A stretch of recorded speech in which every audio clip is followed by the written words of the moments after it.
क्या आप जानते हैं जिस शंख से विष्णु पूजे जाते हैं उसी शंख से शिवलिंग पर जल चढ़ाना क्यों वर्जित है। एक भक्त, एक दैत्य और एक ऐसा अंत जिसने पूजा की परंपरा बदल दी।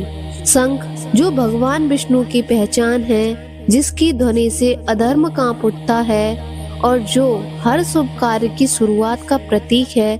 लेकिन क्या आप जानते हैं उसी शंख से शिवलिंग पर जल चढ़ाना क्यों वर्जित माना गया है। इस रहस्य का उत्तर छिपा है शिव पुराण की एक अत्यंत रोचक और गूढ़ कथा में। बहुत प्राचीन समय की बात है।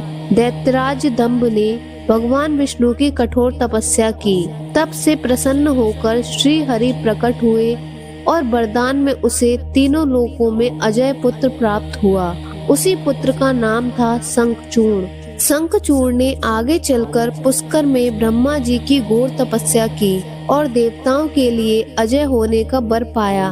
ब्रह्मा जी ने उसे श्री कृष्ण कवच प्रदान किया और साथ ही धर्मध्वज की कन्या तुलसी से विवाह करने का आदेश दिया। तुलसी के पतिव्रत धर्म और श्री कृष्ण कवच के प्रभाव से शंखचूड़ इतना शक्तिशाली हो गया कि उसने तीनों लोकों पर अपना अधिकार कर लिया। देवता भयभीत हो उठे और अंततः पहुँचे भगवान विष्णु के पास। लेकिन विष्णु स्वयं वरदाता थे, इसलिए उन्होंने सहायता के लिए महादेव का आवाहन किया। शिव शंखचूड़ का वध करने पहुँचे, लेकिन तुलसी के सील और श्री कृष्ण कवच के कारण महादेव भी असमर्थ हो गए।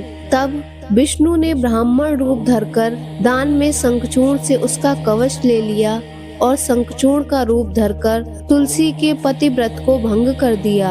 अब शंखचूड़ की शक्ति समाप्त हो चुकी थी और महादेव ने अपने त्रिशूल से उसका वध कर दिया। शंखचूड़ की हड्डियों से शंख का जन्म हुआ। क्योंकि शंखचूड़ विष्णु भक्त था, इसलिए शंख से जल चढ़ाना विष्णु और लक्ष्मी को अत्यंत प्रिय है। लेकिन जिस शंखचूड़ का वध स्वयं महादेव ने किया हो, उस शंख का जल शिव को अर्पित कैसे किया जा सकता है। इसी कारण शिव पुराण में स्पष्ट कहा गया है, शिवलिंग पर शंख से जल चढ़ाना निषिद्ध है। शिव को बेलपत्र, गंगा जल और लोटे का जल प्रिय है, शंख का नहीं।